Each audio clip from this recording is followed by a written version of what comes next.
మత్తయి సువార్త 1వ అధ్యాయము. అబ్రహాము కుమారుడగు దావీదు కుమారుడైన యేసుక్రీస్తు వంశావళి. అబ్రహాము ఇస్సాకును కనెను.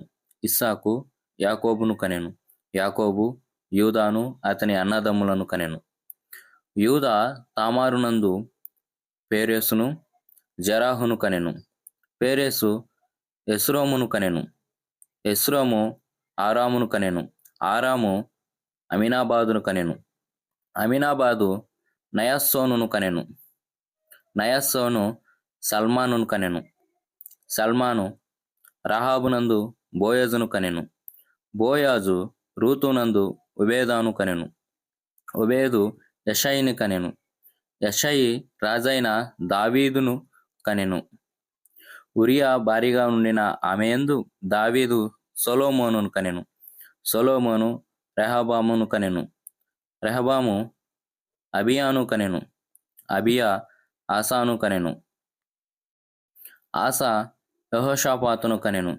యెహోషాపాతు యెహోరామును కనెను.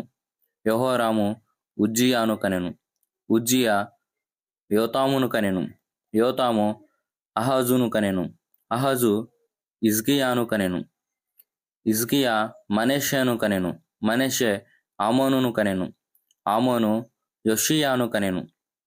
యూదులు బబులోనుకు కొనిపోబడిన కాలములో యోషియా యెకొన్యాను అతని సహోదరులను కనెను.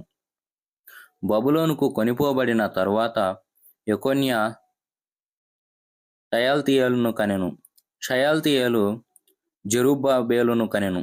జెరుబ్బబేలు అబిహూదును కనెను. అబిహూదు ఎల్యాకీమును కనెను. ఎల్యాకీము అజోరును కనెను. అజోరు సదోకును కనెను.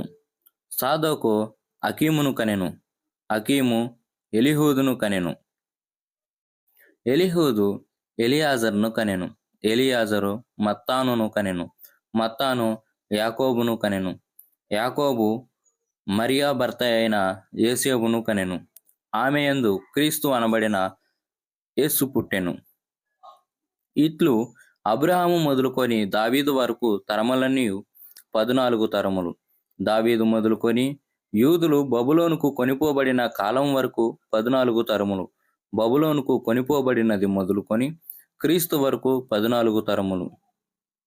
యేసుక్రీస్తు జనన విధానం ఎట్లనగా, ఆయన తల్లి అయిన మరియా యోసేపునకు ప్రదానము చేయబడిన తరువాత వారు ఏకము కాక మునిపే ఆమె పరిశుద్ధాత్మ వలన గర్భవతిగా ఉండెను.